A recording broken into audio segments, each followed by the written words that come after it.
Now we just looked at using follow actions to create randomized drum patterns. Now we'll look at using the random MIDI device on a drum kit.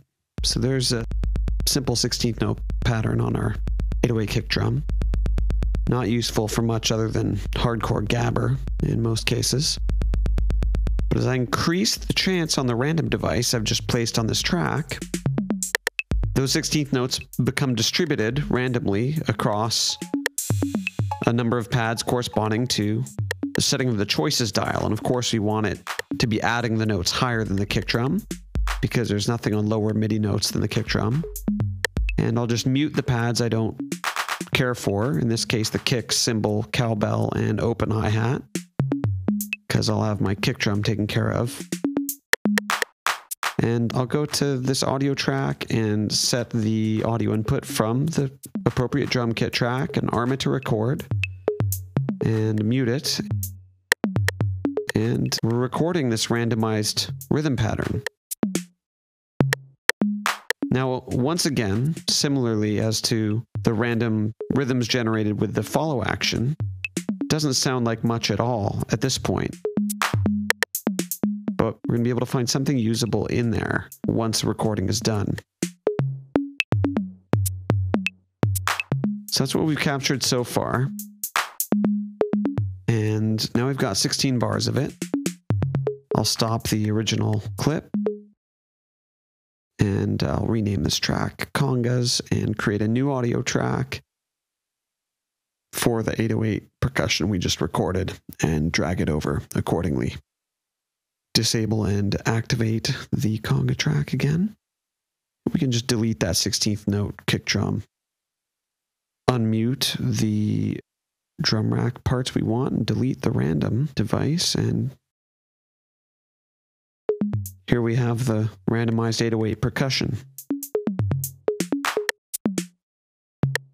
Nicely syncopated, and it has a very polyrhythmic feel because we're never hearing two drum sounds occur at the same time, because we just had a single note randomized. There's no simultaneity of notes, no chords or anything. Seems to work okay alongside the congas. Congas definitely have a different sonic signature than the 808 sounds. Turn them up a little bit and shorten the loop. I think there's something good in between bars 7 and 9 that I can maybe use.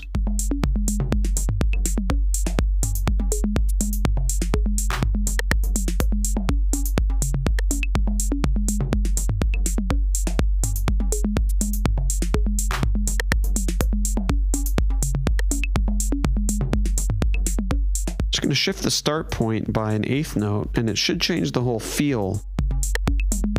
Just shifting the placement of all the notes slightly is really going to alter the groove we're getting from them.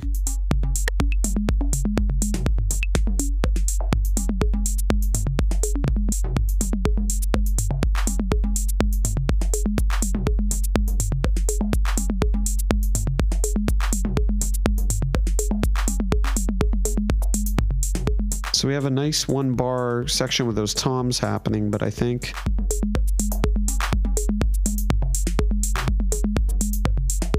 there we go. Just move the start point in a quarter note from where the looping actually starts. That's got a nice rolling feel to it. Reactivate the snare. Get a better sense of how it's going to fit with the rest of the groove. And because there's some snares I recorded in that pattern, I'm going to go back to the snare on the 808 kit and change the pitch, the decay, the tone, just try to differentiate it somewhat from the snares that were recorded.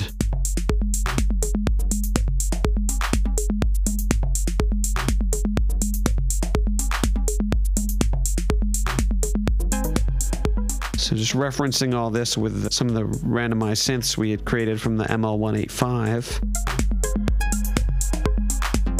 My concern was that it might be too busy, but everything seems to fit fairly nicely.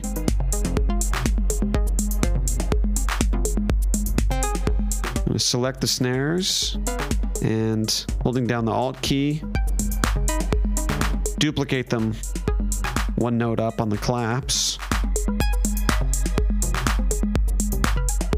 And similarly, differentiate the downbeat clap accents from the ones that were recorded with the randomized 808.